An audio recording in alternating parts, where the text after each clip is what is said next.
नमस्कार, जनता टीवी देख रहे हैं आप और मैं हूं आपके साथ रितेश कुमार गौतम। और बुलेटिन का आगाज करेंगे बड़ी खबर के साथ। इंडिया गठबंधन को उत्तर प्रदेश में बड़ा झटका लगा है। रालोद प्रमुख जयंत चौधरी ने साफ कर दिया है कि उनकी पार्टी एनडीए में शामिल होगी। रालोद प्रमुख ने विधायकों की नाराजगी पर कहा कि हमारे सभी विधायक कार्यकर्ता साथ हैं।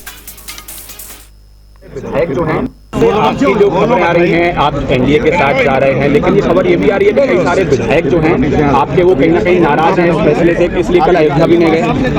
आप किसी भी मीडिया चैनल ने जो भी इस तरह की खबर निकाली है, मैंने अपने सभी दल के विधायकों से बातचीत की है और बातचीत कार्यकर्ताओं से की है और उसके बाद ये फैसला लिया।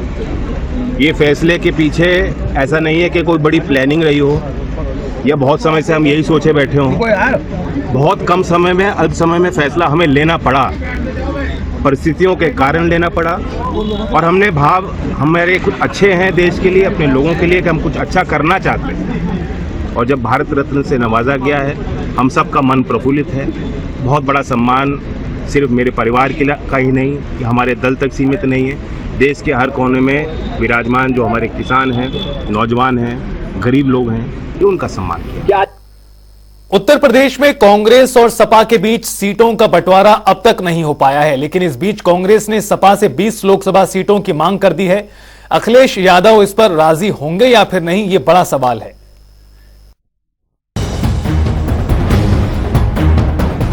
कांग्रेस की क्या यूपी में सपा से बनेगी बात? आरएलडी से दूरी के बाद कांग्रेस की बढ़ी मांग। कांग्रेस ने अखिलेश से मांगी 20 सीटें।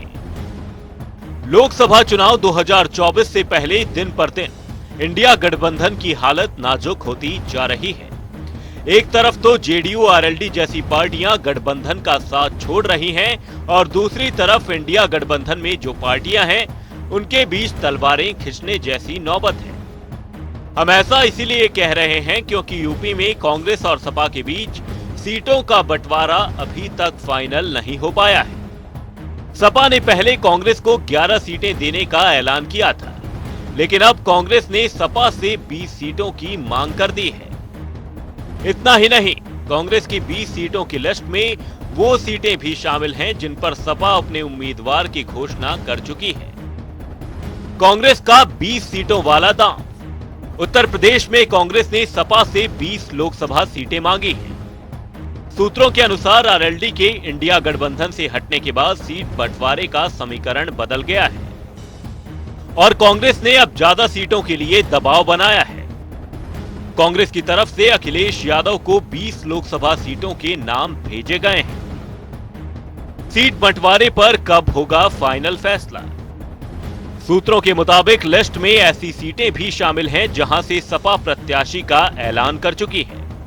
सपा ने पहले से कांग्रेस के लिए 11 सीटें छोड़ी हैं। हालांकि इस बीच खबर है कि अखिलेश यादव राहुल गांधी की भारत जोड़ो न्याय यात्रा में शामिल हो सकते हैं। राहुल की यात्रा के यूपी से बाहर निकल जाने के बाद ही सीटों के बंटवारे पर अंतिम फैसला होगा। जो सबसे ज्यादा हमारी संस्कृति को खराब करने का काम कर रहा है। हमारे देश की संस्कृति रही है मिलजुल करके रहने की, मेल मिलाप की संस्कृति है, भाईचारे की संस्कृति है। हमारा समाज एक गुलदस्ते की तरह है। उस समाज को सबसे ज्यादा बांटने का काम भारतीय जनता पार्टी का परिवार कर रहा है। बहुत अच्छे वातावरण में, बहुत ही सौहार्दपूर्ण वातावरण में बात चल रही है और इसका परिणाम बहुत अच्छा आएगा। और इसका जो परिणाम आएगा, 2024 का जो परिणाम आएगा, वो भी बहुत ही अप्रत्याशित और बहुत मजबूत होगा। देखिए, इंडिया गठबंधन में वो गठबंधन जनता को लूटने वाले लोग सरकार बना करके लूटे हैं। अपना जान बचाने के लिए वो गठबंधन बनाए हैं इंडिया के लोग, और वो अपनी जान बचाने के लिए फिर भाग रहे हैं इधर से उधर की, यहाँ तो कुछ है नहीं, चलो। तो सब लोग अपना अपना रास्ता तय कर रहे हैं और इंडिया गठबंधन एक तरह से समझ लीजिए कि उसका गेम ओवर हो गया। आरएलडी ने सपा से क्यों बनाई दूरी? गौरतलब है कि सपा ने जयंत चौधरी की पार्टी आरएलडी को 7 सीटें देने का ऐलान किया था, लेकिन अंदर खाने ये भी खबर थी कि सपा में आरएलडी के कोटे की 4 से 5 सीटों पर अपने नेताओं को प्रत्याशी बनाकर उतारना चाहती थी, लेकिन आरएलडी इससे नाखुश थी और फिर उसके इंडिया गठबंधन से दूरी बनाने की खबरें आई। ऐसी व्यवस्था है कि वो चाह करके भी नहीं मना कर पा रहे, तो इसका जवाब तो श्री जयंत चौधरी दे सकते हैं। जहां तक इंडिया गठबंधन में कांग्रेस पार्टी का सवाल है, हमने हमेशा अपना गठबंधन धर्म निभाया है और हम आगे भी निभाने के लिए तैयार हैं। हम इंतजार करेंगे और ईश्वर से प्रार्थना करेंगे कि आज जो परिस्थितियां देश में हैं, उसमें इंडिया के जो भी घटक हैं, जो इंडिया के हमारे सहयोगी साथी हैं, वो देश के किसानों की बात करें, किसानों की समस्या समझें, मजदूरों की चिंता करें, बेरोजगार नौजवानों की चिंता करें और भारत देश को मजबूत करने के लिए, भारत के अछूत लोकतंत्र और संविधान को बचाने के लिए सब एकजुट रहें। मैं यही प्रार्थना भी करूंगा और यही ईश्वर से निवेदन भी करूंगा। भारतीय जनता पार्टी के परिवार में सभी का स्वागत है और जो भारतीय जनता पार्टी की रीति नीतियों में हमारे विचारों से और प्रदेश और देश को आगे बढ़ाने के लिए काम कर रहे हैं, हम सबको हृदय से स्वागत है। क्या 20 सीटें छोड़ देंगे अखिलेश यादव? अब आरएलडी के दूर होने की खबरों के बीच कांग्रेस ने अपना दांव चला है और अखिलेश पर दबाव बनाने की कोशिश की है। अखिलेश यादव तो कांग्रेस को 11 और आरएलडी को 7 सीटें देने को तैयार थे। इसका मतलब कुल मिलाकर अखिलेश दोनों के लिए 18 सीटें छोड़ने को तैयार थे, लेकिन कांग्रेस ने तो अपने और आरएलडी के कोटे से भी 2 और सीटें बढ़ाकर मांग ली हैं। ऐसे में अब आने वाला वक्त ही बताएगा कि यूपी में सियासत का ऊंट किस करवट बैठेगा। ब्यूरो रिपोर्ट, जनता टीवी। तो वहीं दिल्ली के मुख्यमंत्री अरविंद केजरीवाल और पंजाब के मुख्यमंत्री भगवंत मान परिवार के साथ आज अयोध्या पहुंचे, जहां उनका एयरपोर्ट पर स्वागत हुआ और इसके बाद आपको बता दें कि वो राम मंदिर गए, जहां पर उन्होंने दर्शन की और पूजा की। आज मैं अपने परिवार के साथ, भगवंत मान साहब अपने परिवार के साथ अयोध्या जी में रामलला जी के दर्शन करने के लिए आए। मेरे साथ मेरी पत्नी, मेरे माता पिता, मान साहब के साथ उनकी पत्नी, उनकी माता जी, हम सब लोगों को आज दर्शन करने का सौभाग्य प्राप्त हुआ और अंदर रामलला जी के दर्शन करके एक असीम शांति का अनुभव हुआ। बहुत अच्छा लगा, उसका वर्णन नहीं किया जा सकता। ये पूरे देश के लिए, पूरे समाज के लिए, पूरे विश्व के लिए बहुत सौभाग्य की बात है कि इतना भव्य और अच्छा सुंदर मंदिर बनके तैयार हुआ है और डेली लाखों लोग दर्शन करने के लिए आ रहे हैं। उनकी आस्था देख के दिल गदगद हो जाता है और मैंने भगवान से प्रार्थना की सबकी सुख शांति के लिए, सबके स्वास्थ्य के लिए और भारत देश बहुत तरक्की करे। आज अरविंद जी के साथ, उनके परिवार के साथ, अपने परिवार के साथ आज रामलला जी के दर्शन हुए और बड़ी देर से इच्छा थी, आज आना हुआ। और भारत देश जो हमारा धार्मिक आस्था वाला देश है, यहाँ हर रोज कोई ना कोई पर्व, कोई ना कोई धर्म का त्यौहार मनाया जाता है, हम सब इकट्ठे जो है मनाते हैं। और आज रामलला जी के दर्शन हुए और यही प्रार्थना की कि देश की तरक्की हो और सुख शांति रहे और सब में आपस में भाईचारा बना रहे, ताकि जो एक भारत एक गुलदस्ता है और गुलदस्ते के अलग अलग रंग हैं और हर रंग, हर फूल का एक रंग है, हर फूल की अपनी अपनी सुगंधी है। बहुत अच्छा लगा यहाँ। तो वहीं आपको बता दें कि मध्य प्रदेश के मुख्यमंत्री मोहन यादव कल उत्तर प्रदेश का दौरा करेंगे। आजमगढ़ पहुंचेंगे एमपी के सीएम और यहां पर बीजेपी पदाधिकारियों के साथ उनकी बैठक भी हो सकती है और कहा जा रहा है कि लोकसभा चुनाव को लेकर इस दौरान चर्चा होगी।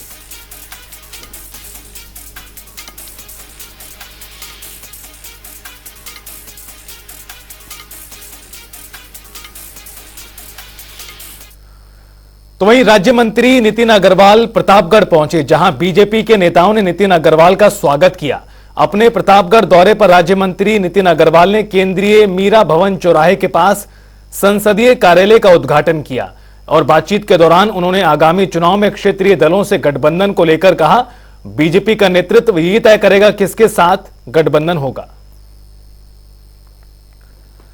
तो वहीं इटावा में तकरीबन 1000 लोगों ने आज बीजेपी का दामन थामा। खास बात रही कि बीजेपी में शामिल होने वाले सभी समाजवादी पार्टी के कार्यकर्ता थे और इटावा जनपद की तीनों विधानसभाओं से ताल्लुक रखते हैं। इनमें से कई समाजवादी पार्टी की इटावा जिला कार्यकारिणी के पदाधिकारी भी हैं। बीजेपी के लोकसभा सांसद रामशंकर कठेरिया और जिला अध्यक्ष संजीव राजपूत ने सभी को पार्टी में ज्वाइन कराया। आशुतोष महाराज एक ऐसा नाम जो 10 साल पहले समाधि में लीन हो जाने की वजह से सुर्खियों में रहे, आज एक बार फिर आशुतोष महाराज चर्चाओं में हैं। दरअसल उनकी शिष्या साध्वी आशुतोष आंसुरी ने अपने गुरु को वापस लाने के लिए समाधि ले ली है। कुछ लोग इसे अपने गुरु के प्रति आस्था बता रहे हैं, तो कुछ इसके पीछे के वैज्ञानिक तर्कों को समझा रहे हैं। देखिए रिपोर्ट। यूपी की राजधानी लखनऊ के जानकीपुरम क्षेत्र में विज्ञान और आस्था के बीच आश्चर्य करने वाला मामला सामने आया है। 10 साल पहले पंजाब के जालंधर में आशुतोष महाराज ने समाधि ली थी और उनका शव आज भी वहीं सुरक्षित रखा है। और अब लखनऊ के आनंद आश्रम में आशुतोष महाराज की शिष्या साध्वी आशुतोषांबरी ने अपने गुरु को वापस लाने के लिए आनंद आश्रम में ही समाधि ले ली है। तभी से साध्वी आशुतोषांबरी का शरीर प्राकृतिक टेम्परेचर में रखा हुआ है। आश्चर्य करने वाली बात यह है कि आश्रम में कई दिनों बाद डॉक्टर्स की टीम ने ईसीजी मशीन से जांच की तो रिपोर्ट में पता चला कि साध्वी आशुतोषांबरी के शरीर में पल्स और हार्ट बीट चल रही है। ईसीजी मशीन में एक्टिविटी है। अच्छा, जो मशीन बोल रही है वो यही बता रही है कि इसके अंदर कुछ है। अब क्या है ये ऊपर वाला जाने। सनातन धर्म में साधु सन्यासियों का समाधि लेने का इतिहास काफी पुराना है। हजारों सन्यासियों और साधुओं ने अपना जीवन समाधि लेकर ही पूरा किया है। लखनऊ के आनंद आश्रम में गुरु माँ की समाधि उनके शिष्यों के लिए जहाँ आस्था का विषय है, वहीं कई लोग इस पर सवाल भी खड़े कर रहे हैं। क्या एक शख्स के समाधि में जाने से कोई दूसरा शख्स अपने शरीर में वापस आ सकता है? ऐसे ही कई सवाल अनायास ही सामने आ जाते हैं। इन सवालों के उत्तर जानकीपुरम आनंद आश्रम में शिष्य अपनी गुरु माता साध्वी आशुतोषांबरी के आने का इंतजार कर रहे हैं, लेकिन कब आएंगी ये कह पाना शिष्यों के लिए भी मुश्किल है। आश्रम में बाबा महादेव ने बताया कि गुरु माता ने ये कहकर ही समाधि ली थी कि वो जल्द ही वापस आ जाएंगी। शिष्य ब्रिजेश पांडे ने बताया, जैसे जैसे ये जानकारी लोगों तक पहुंच रही है, वैसे वैसे लोगों की भीड़ भी यहाँ लगने लगी है। समय समय पर पुलिस और डॉक्टरों की टीम निरीक्षण कर चली जाती है, लेकिन आश्रम में सभी लोगों को आस है कि गुरु माता जल्दी ही आएंगी और बहुत बड़ा चमत्कार भी होगा। साध्वी आशुतोषांबरी ने समाधि में जाने से पहले अपने भक्तों के लिए एक वीडियो भी जारी किया था। इस वीडियो में उन्होंने कहा था कि वो अपने भौतिक शरीर के साथ अपने गुरु आशुतोष महाराज को जागृत करने में सक्षम नहीं है, इसीलिए वो समाधि ले रही हैं। समाधि लेने के बाद वो दिव्य स्वरूप में अपने गुरु को जागृत करेंगी। 10 साल पहले समाधि ले चुके आशुतोष महाराज के शरीर को उनके शिष्यों ने सुरक्षित रखा हुआ है और उनकी आस्था है कि वो एक दिन समाधि से जरूर उठेंगे। ब्यूरो रिपोर्ट, जनता टीवी।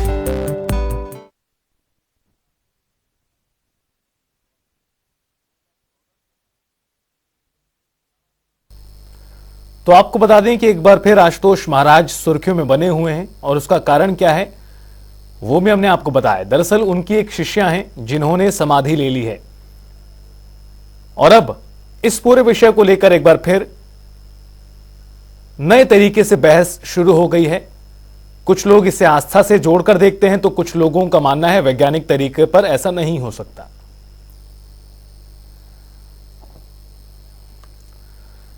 तो वहीं अमेठी में एक युवक द्वारा बेटा बताकर एक महिला से ठगी का मामला सामने आया है। युवक ने साधु बनकर महिला से 15 से 16 क्विंटल अनाज और लाखों रुपए ऐंठ लिए। लगातार आपको बता दें कि महिला को ठगने के बाद अंत में पुलिस ने मामला दर्ज हुआ।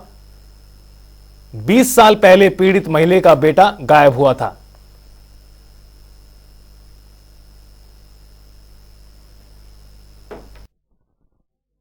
देखिए सर, हमें तो जो है ये मीडिया के जरिए ही पता चल रहा कि उसका नाम नफीस है। ना मैंने वहाँ उसको देखा है और ना मैं नाम उसका जानता हूँ, ना मैंने उसे भागते हुए देखा है, ना कूदते हुए कि था भी कि नहीं था। देखिए, जो चीज़ हमने देखा नहीं उस चीज़ को हम कह नहीं सकते।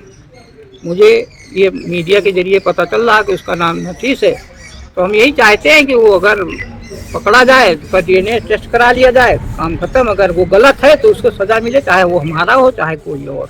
इस गांव में मतलब एक बहुत अभी वायरल खबर है कि एक बच्चा जो 22-23 साल पहले निकला था, जोगी हो गया है, फिर अपने गांव में लौटा है, अपने परिजनों को पहचानता है, लेकिन परिवार में वापसी की उसने कुछ शर्तें बताई। जिन शर्तों में आर्थिक शर्त भी थी, उसको पूरा करने के लिए परिवार परेशान है। खबर वायरल होती है, पूरे देश में लोगों तक पहुंचती है, फिर पता लगता है कि मतलब ये कोई पहली घटना नहीं है। इस तरह से बिहार में, झारखंड में, बाकी जगह भी इस तरह की चीजें हो चुकी हैं, जहां खोए हुए लोग, मानसिक रूप से विक्षिप्त निकले हुए लोग अपने घर लौटे हैं। और चलिए एक फटाफट अंदाज में एक नजर 25 बड़ी खबरों पर।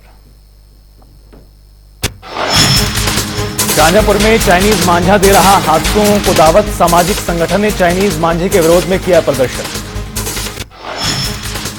प्रतापगढ़ में जूनियर बार एसोसिएशन के चुनाव को लेकर एल्डर्स कमेटी को कराया जाएगा अवगत, बार के अध्यक्ष ने दिया आदेश। कानपुर में परिवार की जमीन पर सड़क बनवाने को लेकर कलेक्ट्रेट परिसर में अनशन पर बैठा परिवार, प्रशासन से लगाई गुहार। मिर्जापुर में हालिया के जंगल में तेंदुए का मिला शव, वन विभाग टीम ने शव का कराया पोस्टमार्टम। कन्नौज में पुलिस ने बुजुर्ग की हत्या का किया पर्दाफाश, युवक ने प्रेमिका से मिलने पर रोक लगाने के बाद की थी हत्या। सहारनपुर में बाइक सवार लुटेरों ने पेट्रोल पंप पर दिया लूट की घटना को अंजाम, तेल डलवाने के बहाने की लूट, सीसीटीवी में कैद हुई घटना। लखनऊ में जिलाधिकारी ने ग्राउंड ब्रेकिंग सेरेमनी की तैयारियों का लिया जायजा, मुख्य पंडाल और प्रदर्शनी का किया निरीक्षण। कन्नौज में असलाह फैक्ट्री पर पुलिस ने मारा छापा, सरकारी नलकूप में असलाह बना रहे कारीगरों को गिरफ्तार भी किया गया। सहारनपुर में ज्वेलर्स की दुकान में चोरों ने की चोरी, लाखों की नकदी और सोने पर हाथ साफ, पुलिस कर रही जांच। फर्रुखाबाद में डीएम और एसपी के कैंप कार्यालय में लगी आग, लाखों का सामान जलकर खाक, शॉर्ट सर्किट बताई जा रही आग लगने की वजह। संभल में प्रधानमंत्री के आगमन की तैयारियों का मुख्यमंत्री ने लिया जायजा, निरीक्षण की कवरेज करने से मीडिया कर्मियों पर लगाई गई रोक, रोकने पर मीडिया कर्मियों ने की नारेबाजी।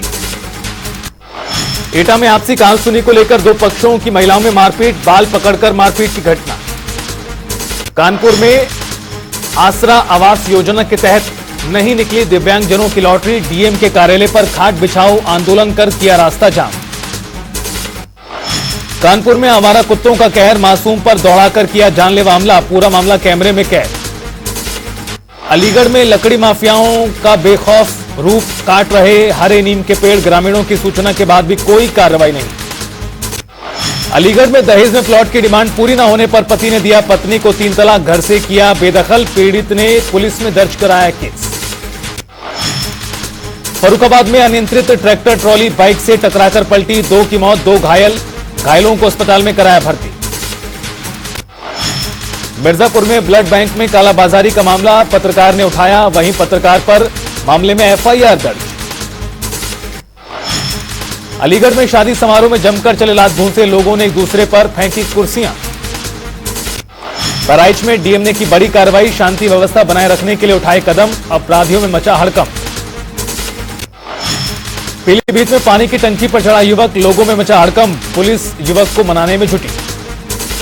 सीएम डैशबोर्ड रैंकिंग में एटा को मिला 3रा स्थान, लोगों की खिले चेहरे।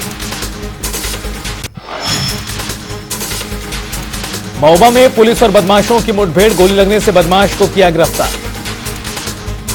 उन्नाव में अज्ञात अवस्था में महिला का मिला शव, इलाके में सनसनी, पुलिस कर रही जांच। अमेठी में खुद को बेटा बताकर साधु ने महिला को ठगा, कई क्विंटल अनाज और पैसे लेकर फरार।